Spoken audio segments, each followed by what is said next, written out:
bits are these wonderful components that snap together that make things happen.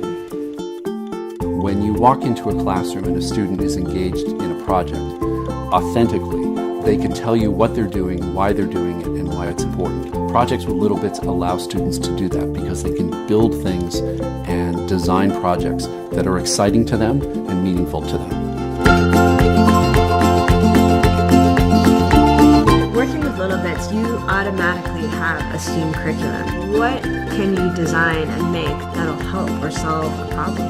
Before it was, I can draw that, I can imagine that, but now it's, I can actually make it. Even their vocabulary has changed. They talk about my prototype, third graders talk about, I wasn't talking about prototypes in third grade. littleBits work well with library drop-in programs because they don't require a lot of teaching. It's really just explain the colors, show them how they snap together, and then let them start creating. There is no high learning curve with littleBits. It's very easy. You can put a suitcase of bits in front of a group of students and they will teach themselves. So we encourage the girls to go onto the littleBits website and use the littleBits app for inspiration. But ultimately, it runs itself. It's plug and play.